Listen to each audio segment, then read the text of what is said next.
Era uma tarde comum de sábado no campo de futebol da Vila São José. O sol começava a se pôr, tingindo o céu de laranja e roxo, enquanto crianças corriam atrás da bola com energia inesgotável. Mas o que aconteceria naquele campo em poucos minutos mudaria a vida de várias pessoas para sempre. Um grito, uma humilhação, e um desconhecido de capacete que passava pela rua no momento exato. Às vezes, o universo conspira de formas que nunca imaginamos. Se você gosta de histórias reais que restauram sua fé na humanidade, não esqueça de se inscrever no canal e ativar o sininho. Porque o que você está prestes a descobrir vai te emocionar do início ao fim. Garanto que você vai querer compartilhar essa história com todo mundo que você conhece. Agora, deixa eu te contar como tudo começou. Miguel tinha apenas 11 anos, mas já sabia o que era carregar o peso do mundo nos ombros. Filho de Dona Rosa, uma empregada doméstica que trabalhava 12 horas por dia para sustentar os 3 filhos sozinha, o menino via no futebol sua única chance de dar uma vida melhor para a mãe. Todas as noites, antes de dormir, ele fechava os olhos e se imaginava vestindo a camisa amarela da seleção brasileira, ouvindo milhares de pessoas gritando seu nome nas arquibancadas. A chuteira que Miguel usava era 3 números maior que seu pé, uma doação que Dona Rosa havia conseguido na igreja do bairro. Ele enchia a ponta com papel jornal para que não saísse durante os treinos. O uniforme do time era uma camiseta branca desbotada, com o número 10 pintado à mão pela mãe com tinta permanente. Mas nada disso importava para Miguel. Quando ele entrava naquele campo, seus olhos brilhavam com uma determinação que muitos adultos haviam perdido há muito tempo. Treinador Marcão era conhecido em toda a região como um técnico rigoroso, daqueles da velha escola. Com seus 52 anos, barriga saliente e voz grave, ele comandava o time infantil do Estrela da Vila com punho de ferro. Havia treinado centenas de meninos ao longo de 20 anos de carreira, e se orgulhava de dizer que disciplina e respeito eram os pilares do seu trabalho.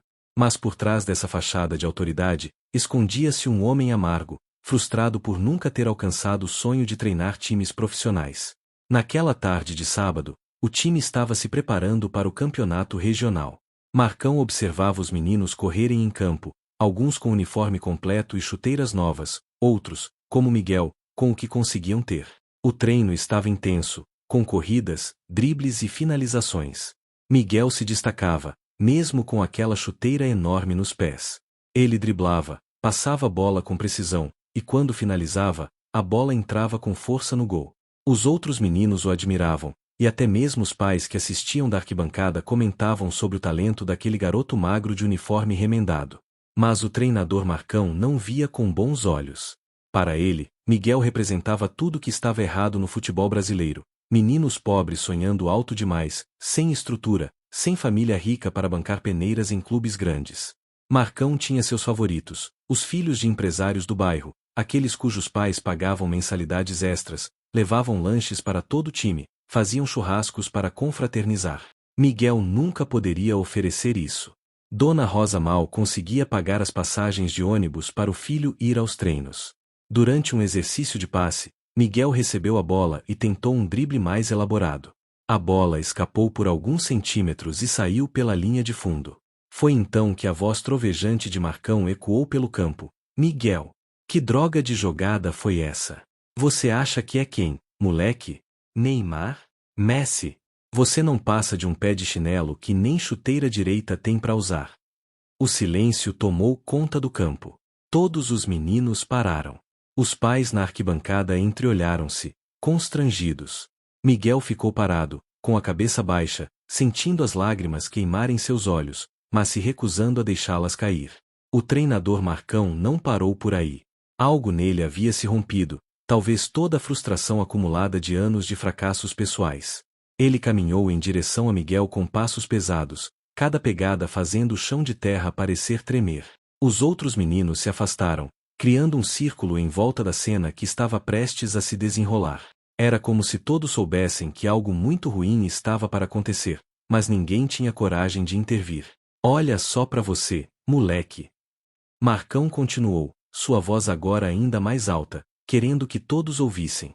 Vem aqui com essa chuteira de palhaço, 3 números maior que o pé, e ainda quer fazer gracinha? Você sabe quanto custa uma chuteira de verdade? Não, né? Porque sua mãe não tem condições de te dar nada. E sabe por quê? Porque gente como você não nasceu para ser jogador de futebol. Nasceu para ser peão, para trabalhar de sol a sol, igual sua mãe. Futebol é para quem tem estrutura, para quem tem família que pode investir. Miguel tentou se manter firme, mas seu lábio inferior já tremia. Ele apertou os punhos com força, sentindo as unhas cravarem na palma da mão. Não ia chorar. Não ia dar esse gostinho para o treinador. Mas as palavras continuavam vindo, cada uma como uma facada no peito de um menino de apenas 11 anos que só queria jogar futebol. E outra coisa. Marcão apontou o dedo na cara de Miguel. Você atrasa todo mundo aqui. Enquanto os outros meninos estão focados, você fica aí com essas jogadas de circo. Sabe o que eu acho? Que você deveria parar de desperdiçar meu tempo e o tempo desses meninos. Vai procurar uma escolinha de várzea, vai jogar com os outros favelados igual a você. Aqui é time sério, pra menino que tem futuro. Dona Rosa havia terminado o trabalho mais cedo naquele dia e decidiu fazer uma surpresa para o filho, chegando no campo para assistir ao final do treino. Ela estava do lado de fora do alambrado quando ouviu os gritos. Seu coração apertou. Ela reconheceria a voz do filho em qualquer lugar, e sabia que Miguel estava ali, sendo humilhado, destruído. Suas mãos seguraram o alambrado com força, os nós dos dedos ficando brancos. Ela queria entrar, defender seu filho, mas algo a paralisava. Era o medo? A vergonha? Ou a triste consciência de que tudo que o treinador estava dizendo sobre sua condição financeira era verdade? As lágrimas finalmente começaram a cair no rosto de Miguel. Não eram lágrimas silenciosas, eram soluços que ele já não conseguia controlar. O menino de 11 anos, com seus sonhos imensos e suas chuteiras grandes, estava sendo quebrado ali, na frente de todos. Alguns meninos olhavam para o chão, envergonhados. Outros pareciam aliviados por não serem eles o alvo da fúria do treinador. E os pais na arquibancada? A maioria desviava o olhar, covardes demais para confrontar a autoridade do técnico. Foi nesse momento que um som diferente cortou o ar. O ronco característico de uma motocicleta aproximando-se. Do lado de fora do alambrado, um homem de capacete havia parado sua moto. Ele estava voltando do trabalho, apenas passando pela rua que contornava o campo de futebol, quando ouviu os gritos. A princípio, pensou em seguir seu caminho, afinal, não era problema seu. Mas algo nas palavras cruéis, na voz daquele menino soluçando, fez com que ele desligasse o motor e ficasse ali, ouvindo. E o que ele ouviu fez seu sangue ferver. Ricardo tinha 35 anos e trabalhava como motoboy havia 12 anos. Todas as manhãs, ele acordava às 5 da manhã, vestia seu uniforme, pegava sua moto e enfrentava o trânsito caótico da cidade para entregar encomendas de um lado para outro. Era um trabalho honesto, cansativo, mas que pagava as contas. Ricardo não era casado, não tinha filhos, vivia sozinho em um apartamento simples no bairro ao lado. Mas o que muita gente não sabia é que Ricardo guardava uma história de vida que o conectava profundamente com a cena que estava presenciando. Quando criança, Ricardo também havia sonhado em ser jogador de futebol. Ele tinha talento, todos diziam isso. Era rápido, tinha boa finalização, e seu passe era preciso como um relógio suíço. Aos 12 anos, conseguiu fazer um teste em um clube profissional da capital. Foi o dia mais feliz da sua vida. Seu pai, um trabalhador da construção civil, havia economizado durante meses para pagar a passagem de ônibus até a capital. Ricardo lembrava-se perfeitamente de estar no vestiário, usando pela primeira vez uma chuteira nova que o pai tinha comprado em uma promoção, quando ouviu um dos treinadores comentando com outro: esse moleque tem talento, mas não serve. Família pobre, sem estrutura. Vai dar problema lá na frente. Ricardo não passou no teste. Não por falta de habilidade, mas porque o sistema já estava viciado desde sempre. Ele voltou para casa de cabeça baixa, viu a decepção nos olhos do pai, e lentamente foi deixando o sonho morrer. Arrumou trabalho jovem, ajudou a família, e quando adulto, tornou-se motoboy. Ele havia enterrado aquela dor lá no fundo, mas ela nunca tinha desaparecido completamente. E agora, ao ouvir aquele treinador humilhar aquele menino pelos mesmos motivos que haviam destruído seus próprios sonhos, toda aquela dor voltou à superfície. Ricardo tirou o capacete lentamente. Seus cabelos negros estavam bagunçados, e em seu rosto havia uma expressão que misturava raiva e determinação. Ele apoiou o capacete no banco da moto, ajeitou a mochila de entregas nas costas e caminhou em direção ao portão do campo. Cada passo era firme, decidido. Alguns pais que estavam mais próximos do portão notaram sua presença. Um homem de uniforme de motoboy, com expressão séria, entrando no campo sem pedir licença. Marcão estava de costas, ainda vociferando contra Miguel, quando sentiu uma mão firme tocar seu ombro. O treinador se virou, irritado, pronto para mandar embora quem quer que fosse. Mas quando seus olhos encontraram os olhos de Ricardo, algo naquele olhar o fez engolir as palavras que estavam prestes a sair. Acho que já chega, não acha? A voz de Ricardo era calma, mas tinha um peso que não podia ser ignorado. Não era uma ameaça explícita, mas havia algo ali que deixava claro que aquele homem não ia simplesmente virar as costas e ir embora. Marcão recuperou a compostura rapidamente.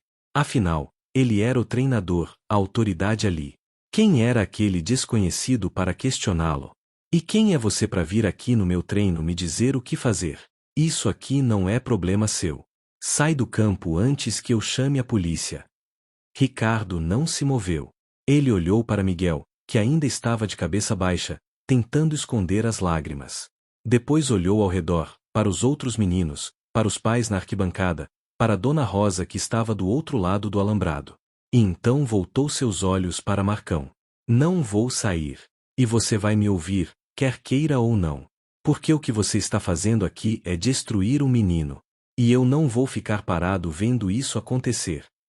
Marcão deu uma risada sarcástica, tentando manter sua autoridade diante de todos.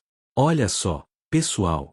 Agora qualquer Zé Mané que passa na rua acha que pode vir aqui dar palpite sobre como eu treino meu time. Você é pai de algum menino aqui? Não? Então rua. Ele fez um gesto com a mão, como se estivesse enxotando um cachorro. Mas Ricardo permaneceu imóvel, como uma estátua. Os meninos haviam formado um semicírculo ao redor dos dois homens, fascinados com o desenrolar daquela situação inusitada. Dona Rosa havia entrado no campo também, caminhando lentamente em direção ao grupo, com o coração batendo forte no peito. Ela precisava proteger seu filho, mas também queria ouvir o que aquele desconhecido tinha a dizer. Eu não sou pai de nenhum desses meninos, Ricardo começou, sua voz firme e clara para que todos ouvissem.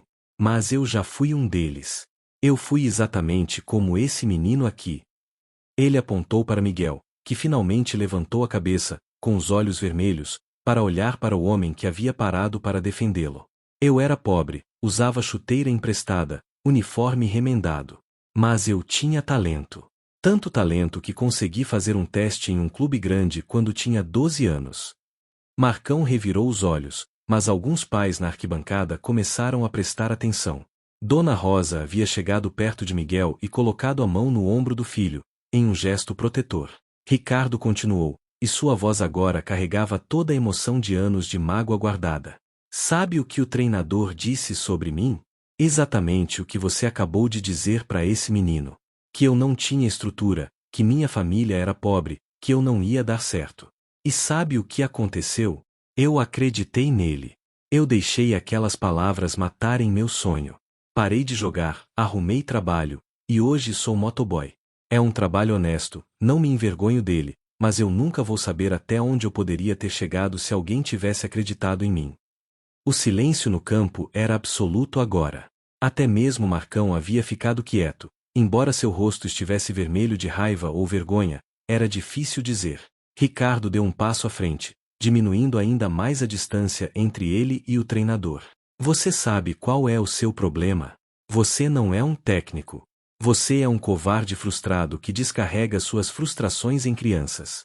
Você escolhe os meninos que vêm de família rica não porque eles têm mais talento, mas porque é mais fácil, porque eles trazem benefícios para você. Mas esse menino aqui, ele apontou novamente para Miguel, esse menino tem fogo nos olhos. Eu vi ele jogando quando cheguei. Ele tem mais talento em um pé do que metade desses outros meninos juntos. Marcão tentou reagir, você não sabe de nada. Você não conhece meu trabalho. Eu treino esses meninos há 20 anos. Mas Ricardo interrompeu, sua voz agora mais alta, mais firme. 20 anos destruindo sonhos, você quer dizer? 20 anos fazendo exatamente o que fizeram comigo? Quantos Neymars, quantos Ronaldos você já mandou embora porque a família deles não tinha dinheiro? Um dos pais na arquibancada começou a descer as escadas. Era o senhor Alberto, pai do Daniel, um dos melhores amigos de Miguel no time. Ele caminhou até o meio do campo e ficou ao lado de Ricardo. O moço tá certo, Marcão. A gente fecha os olhos pra isso há tempo demais. Meu Daniel já me contou que você trata o Miguel diferente dos outros meninos. E não é de hoje. Outros pais começaram a murmurar entre si. Dona Rosa, sentindo uma coragem que não sabia que tinha, também falou, sua voz tremendo mas determinada. Meu filho acorda todo dia às 5 da manhã para treinar antes da escola. Ele estuda, tira notas boas, ajuda os irmãos mais novos, e ainda encontra energia para vir aqui e dar o melhor dele. Ele não tem chuteira nova, não tem uniforme caro, mas tem mais amor pelo futebol do que qualquer um que eu conheço. Marcão sentiu o controle da situação escorrer por entre seus dedos como areia. Ele olhou ao redor e percebeu que os olhares haviam mudado. Os pais que antes eram complacentes com seus métodos agora o encaravam com desconfiança. Os meninos, que sempre o temeram, agora estavam ao lado de Miguel, em um gesto silencioso de solidariedade. O treinador tentou uma última cartada de autoridade. Vocês vão acreditar nesse cara que apareceu do nada? Eu sou o treinador desse time há 20 anos. Vocês sabem quantos meninos eu já formei? Quantos conseguiram bolsas em escolinhas? Sua voz estava defensiva agora, não mais agressiva. Ele sentia as paredes se fechando ao seu redor. Ricardo cruzou os braços, um leve sorriso triste no rosto.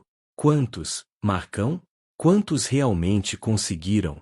E quantos eram filhos de famílias ricas que já tinham contatos e conseguiriam essas bolsas de qualquer jeito? E quantos talentos de verdade você deixou escapar porque eles não podiam te oferecer nada em troca? Foi então que aconteceu algo inesperado. Cauã, um menino de 12 anos, filho de um empresário local e um dos favoritos de Marcão, deu um passo à frente. Ele era um dos melhores jogadores do time, ou pelo menos era o que o treinador sempre dizia. Com a voz um pouco trêmula, mas firme, ele disse: Treinador, o Miguel joga melhor que eu. Eu sei disso, todo mundo sabe disso. A única razão de eu ser titular e ele reserva é porque meu pai paga extra pros treinos. Marcão arregalou os olhos, chocado. Cauã, cala a boca. Você não sabe o que está falando. Mas o menino continuou, agora com mais confiança. Eu sei sim, treinador. E eu não quero mais ser titular assim. Não é justo. O Miguel merece a camisa de titular mais do que eu. Outros meninos começaram a concordar, a balançar a cabeça. Gabriel, Kevin, Lucas, todos eles conheciam a verdade. Todos eles sabiam que Miguel era melhor, que ele treinava mais, que ele tinha mais paixão. Mas o sistema estava viciado, e eles haviam aceitado isso como normal. Até aquele momento. Ricardo viu a mudança acontecendo e decidiu pressionar mais. Sabe o que vai acontecer se vocês continuarem deixando esse homem treinar essas crianças? Daqui a 10, 15 anos, esses meninos vão olhar para trás e perceber que foram roubados. Que o talento deles foi desperdiçado, que os sonhos deles foram vendidos por churrascos e mensalidades extras. E vocês, ele apontou para os pais, vão ter que carregar o peso de terem sido cúmplices disso. Dona Rosa puxou Miguel para perto dela, abraçando-o com força. O menino enterrou o rosto no ombro da mãe, chorando agora livremente, mas não mais de humilhação, eram lágrimas de alívio, de saber que finalmente alguém havia se levantado por ele. A mãe olhou para Ricardo com os olhos marejados e sussurrou um obrigada que, embora baixo, foi ouvido por todos naquele silêncio carregado. Marcão, percebendo que havia perdido, tentou uma última jogada desesperada. Tudo bem, tudo bem. Eu exagerei, eu admito.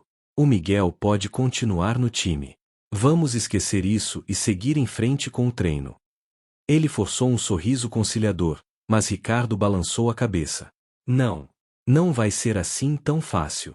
Você não pode simplesmente apagar o que fez com um pedido de desculpas vazio. Esse menino vai carregar suas palavras para sempre.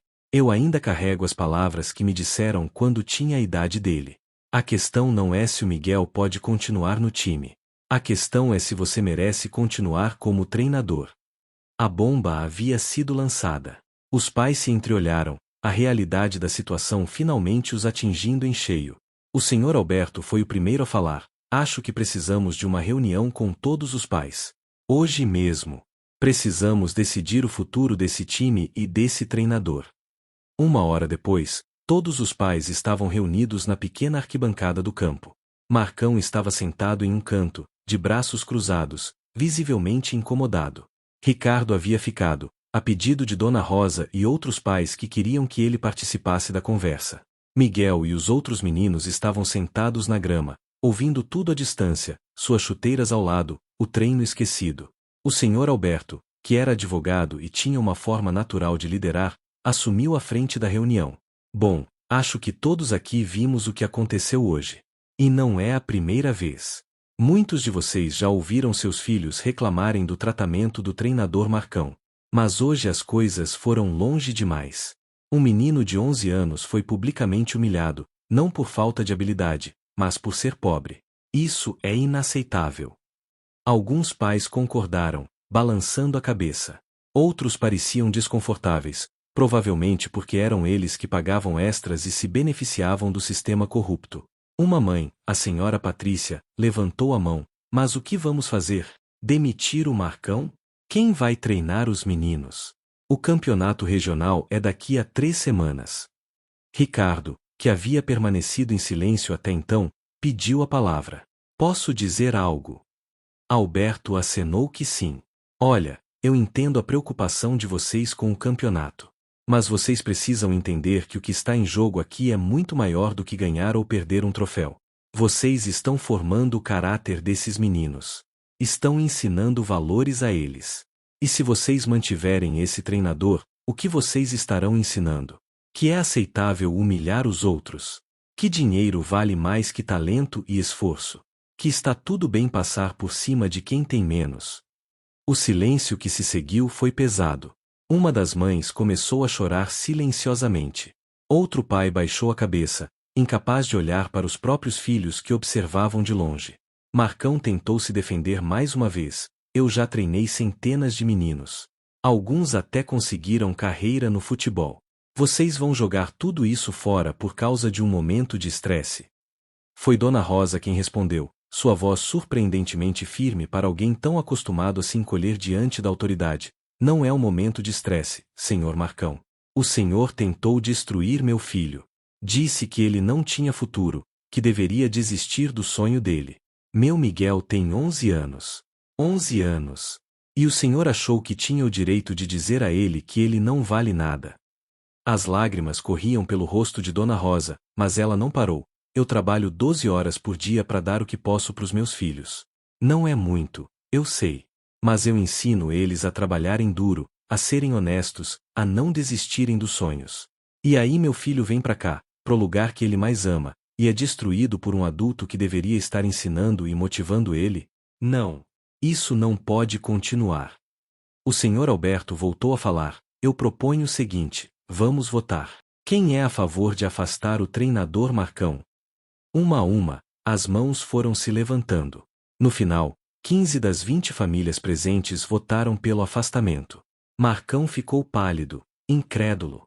20 anos de carreira, acabando assim?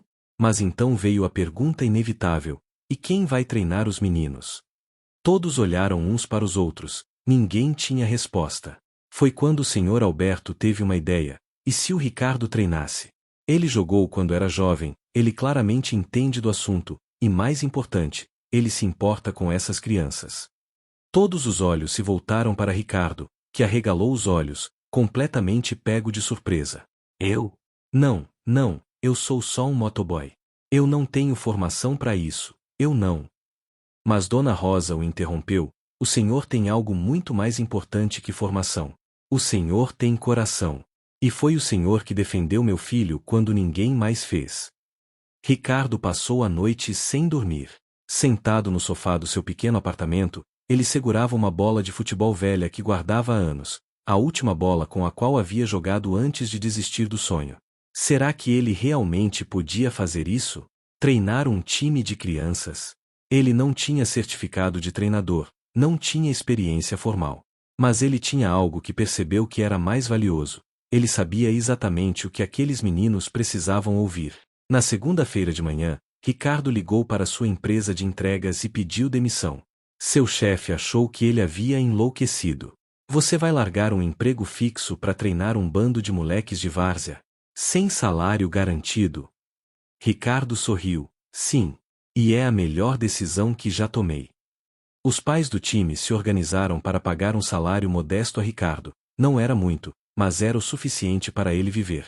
Afinal, nenhum deles estava pagando as mensalidades extras que costumavam dar a Marcão. O dinheiro estava lá, só precisava ser redirecionado de forma justa. No primeiro treino com Ricardo, a energia era completamente diferente.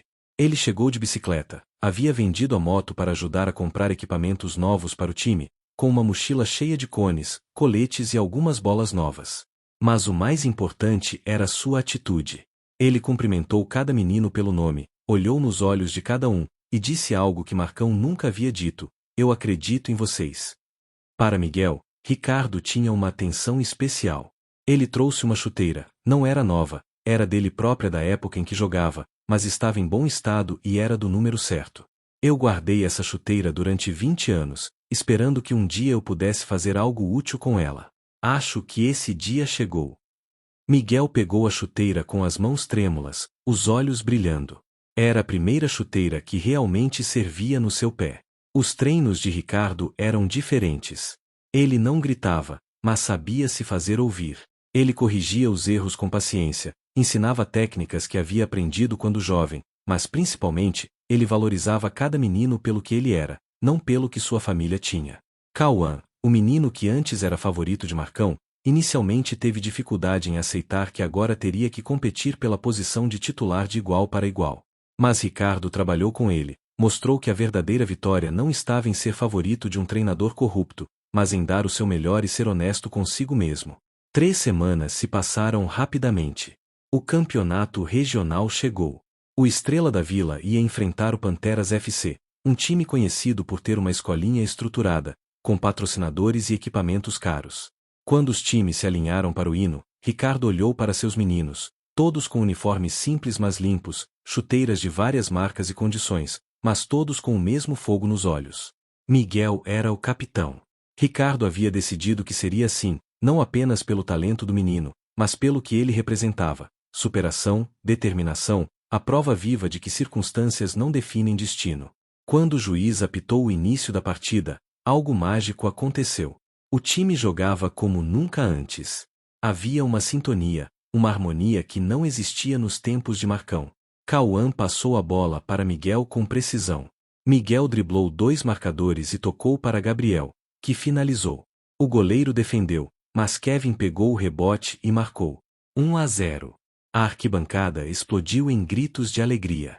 Dona Rosa chorava, mas dessa vez eram lágrimas de felicidade. O jogo terminou 3-2 para o Estrela da Vila. Miguel havia feito 2 gols e dado uma assistência. Mas mais importante que a vitória no placar era a vitória que cada um daqueles meninos havia conquistado sobre si mesmo. Eles haviam provado que talento, trabalho em equipe e coração valem mais que dinheiro ou favorecimento. Após o jogo, enquanto os meninos comemoravam no campo, Ricardo sentiu uma mão em seu ombro. Era o Sr. Alberto, com um sorriso enorme no rosto. Você não apenas salvou esse time. Você salvou esses meninos. E salvou a si mesmo também, não foi? Ricardo assentiu, não confiando em sua voz naquele momento.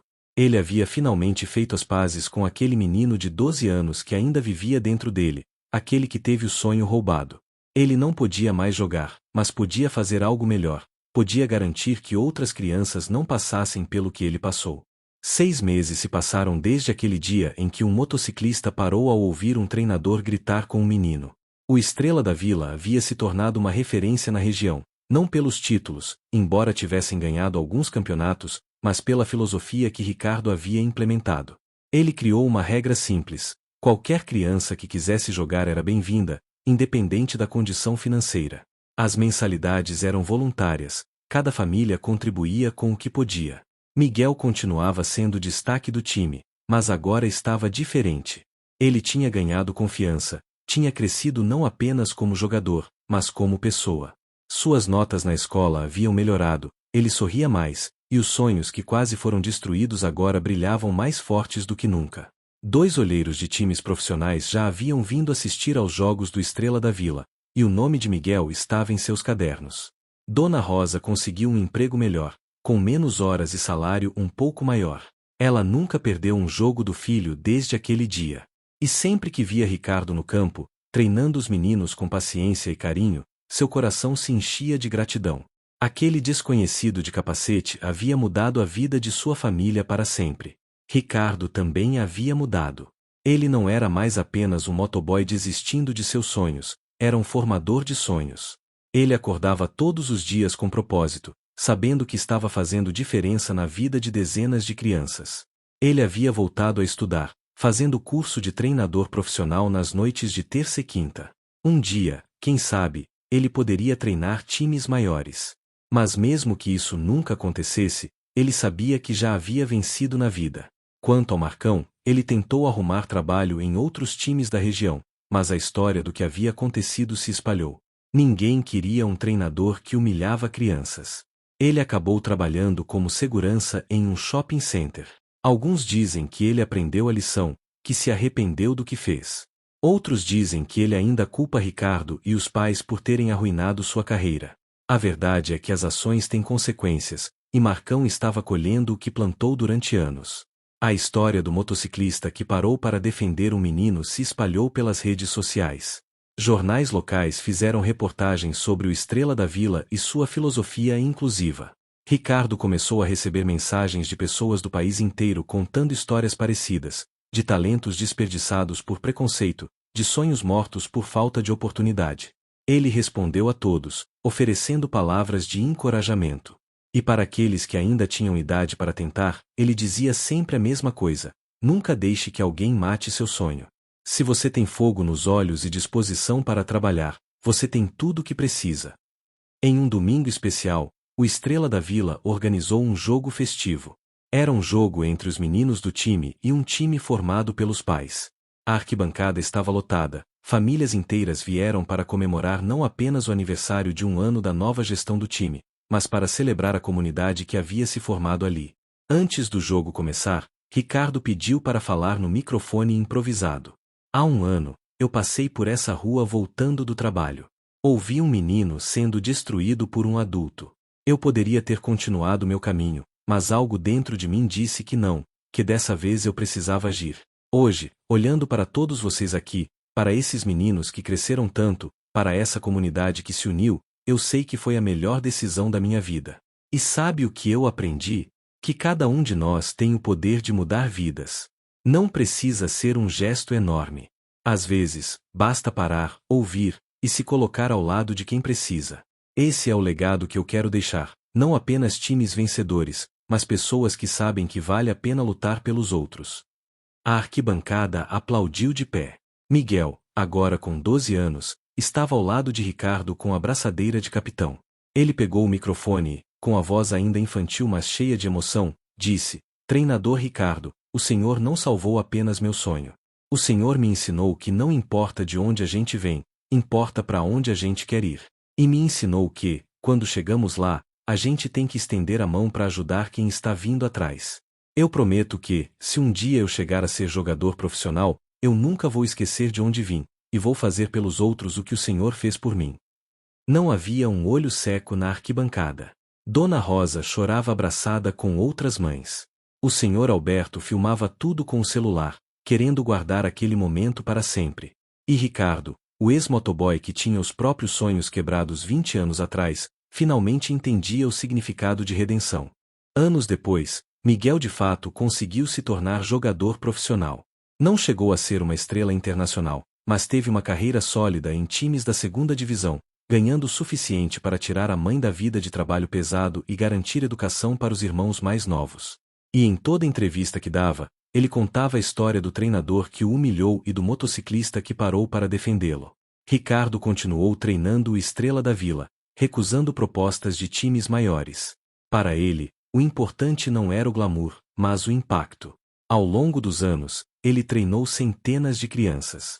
Algumas se tornaram jogadores profissionais, outras seguiram carreiras diferentes, mas todas levavam consigo as lições de respeito, trabalho duro e igualdade que ele ensinava. A história real por trás dessa narrativa é um lembrete poderoso. Todos nós temos momentos onde podemos escolher passar reto ou parar para ajudar.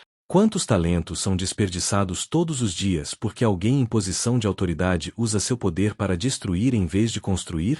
Quantas crianças desistem de seus sonhos porque são pobres, porque não têm a roupa certa, o equipamento certo, a família certa?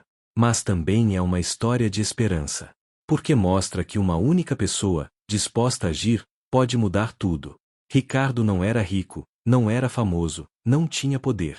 Ele era apenas um homem comum que decidiu que não ia ficar calado diante da injustiça. E essa decisão mudou não apenas a vida de Miguel, mas de todos aqueles meninos, de todas aquelas famílias, e da comunidade inteira. Então fica a pergunta: o que você faria se estivesse passando por aquele campo? Continuaria seu caminho ou pararia para ajudar? A resposta para essa pergunta define não apenas quem somos, mas o tipo de mundo que estamos criando para as próximas gerações. Porque no final das contas, não são os gritos de nossos inimigos que lembramos, mas o silêncio de nossos amigos. E às vezes, um desconhecido de capacete pode se tornar o herói que uma criança nunca soube que precisava.